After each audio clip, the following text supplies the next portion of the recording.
Media पे Facebook पे एक उभरे हुए बागी ग्रुप में इनका नाम बागी कैसे पड़ा और कैसे ये पहले आस्तिक थे और आजकल ये बागी हो चुके हैं, तो इन्हीं बारे में आज हम जिनसे बात करेंगे।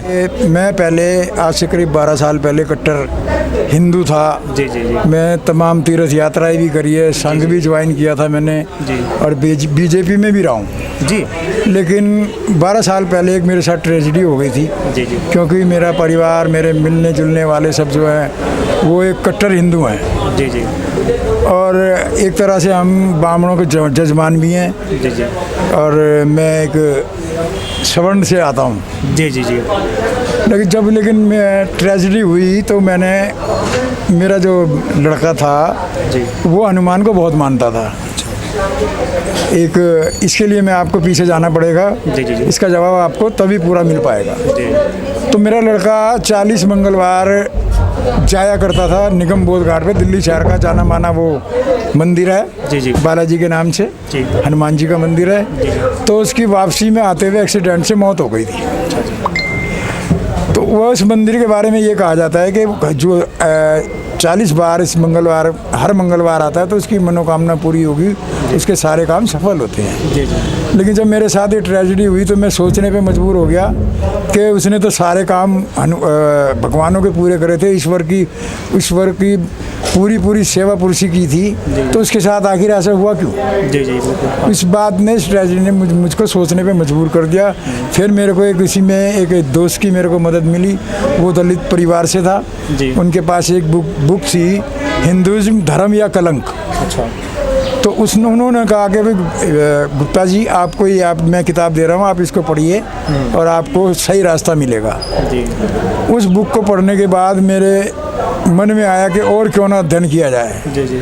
अध्ययन करने के बाद मेरे को पता चला कि ये ईश्वर, भगवान, अल्लाह वल्लाह ये सब कोई कुछ नहीं है। जो कुछ है इंसान की हस्ती है इस ज़मीन के ऊपर। जी जी।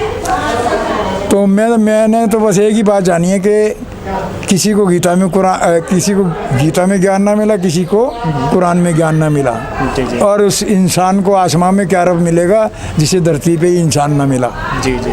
क्योंकि ये धरती है इंसानों की, बिल्कुल बिल्कुल सर। और इंसान बन के ही रहना है। जी बिल्कुल। इससे बड़ी कोई बात नहीं है। फिर मैंने बहुत गहराई से अध्ययन किया तो मेरे हाथ एक दिन नवभारत टाइम्स का संडे एडिशन मिला था। अच्छा। उसके अंदर थॉट्स आते थे। जी। उसमें बुद्ध जी के 11 थॉट्स थे।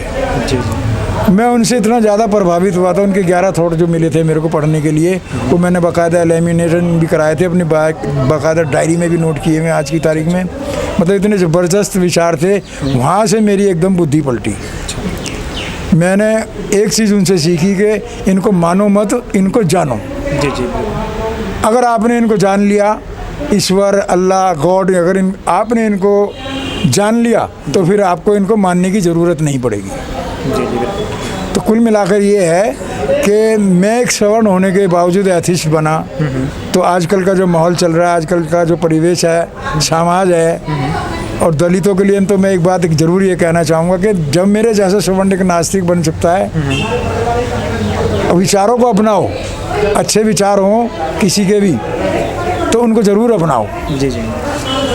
तो मेरे बागी बनने का एक कारण है कि लोगों ने मेरे को इनाम दिया कि आप हिंदू होते हुए एक हिंदू धर्म की से बगावत कर बैठे हो। जी जी जी। तो आपका नाम ये विनोद बागी कंसल से अच्छा है कि सिर्फ ओनली विनोद बागी लिखो तो ज़्यादा बेटर है। जी जी। तो फिर मैंने अपना नाम बागी लिखना शुरू कर दिया। जी जी। और मेरे को 12 साल हो गए सोशल मीडिया पे। जी जी। मेरी कोशिश यही रहती है कि लोगों को अंधविश्वास से, पाखंड से, इन ब्राह्मणों के पाखंड से बचाया जाए जितना हो सकता है। मैं करने की कोशिश करता हूँ। और हमारे देश की समस्या आतंकवाद नहीं है। जी जी।